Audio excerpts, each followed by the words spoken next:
Well, 2022 almost over, and maybe you have big financial goals for the new year, but it's not the time to get complacent. You should start preparing right now. Joining me with his year-end tax tip is Investopedia Editor-in-Chief Caleb Silver. Thanks so much for being here. Thanks for having me.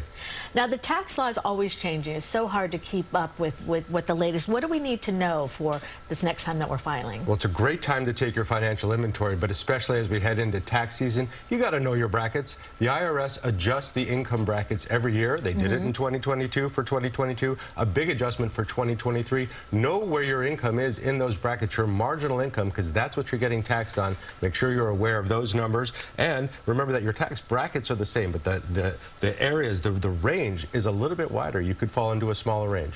Okay.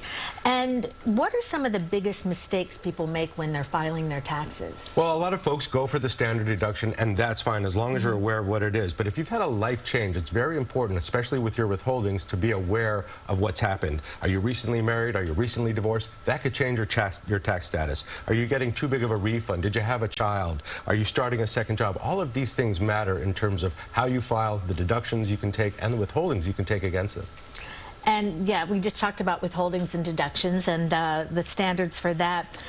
If you have a lot of stocks, how should we treat them? Yeah, well, if you've lost money in the stock market, like a lot of people did this year, and you want to take losses against your income, you can do that up to $3,000 against your income. So if you want to sell stocks at a loss or give stocks away as a gift at a loss, you can take a deduction against $3,000 of your income. Not huge, but it could matter, especially if you want to clean out your portfolio and restart for 2023.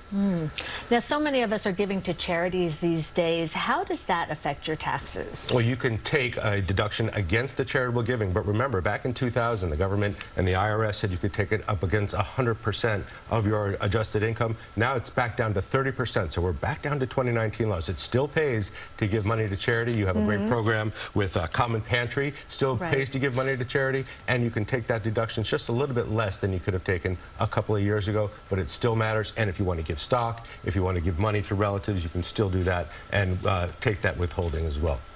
Right. So what are some of the things that you really need to watch so the IRS doesn't flag you and you get into trouble? Yeah, well, if you have a second job, or if you're a gig worker, or if you have a secondary source of income, you got to be accounting for that, but you can also take deductions against that. If you've made money in the stock market and other places, or gambling, you got to make sure you claim that money, short-term or long-term capital tax gains. So every little dollar matters. Just make sure that you're keeping good records of it, and if you're doing your taxes yourself, there's a lot of good programs to help you with that, but if you're working with a tax preparer, make sure they have all your information.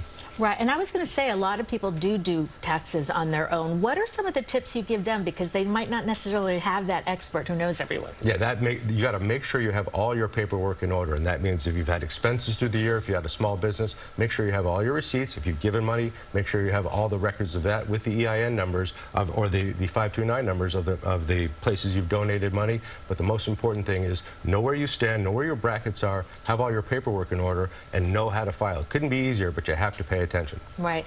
Is there anything that people do that you're like, that's like a huge mistake when it comes to doing your taxes? Well, they don't recognize what they could be taking in terms of deductions, and they don't claim the proper withholding, and sometimes they don't realize that until too late in the year. So a lot of people aren't aware of where they fall in the tax brackets. Make sure you know where you stand, and make sure you know how you're filing and where you're filing, and also make sure that you're doing it properly. Make sure also you don't take any phone calls from the IRS. The IRS will never call you. That could be a scammer. So it's all through mail with the IRS, or you could file online.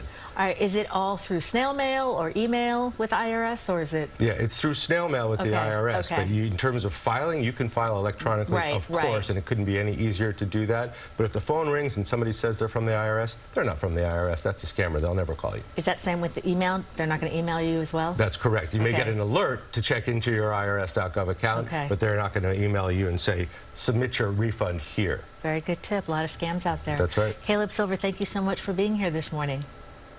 All right, for more information, head to cbsnewyork.com. We'll be right back.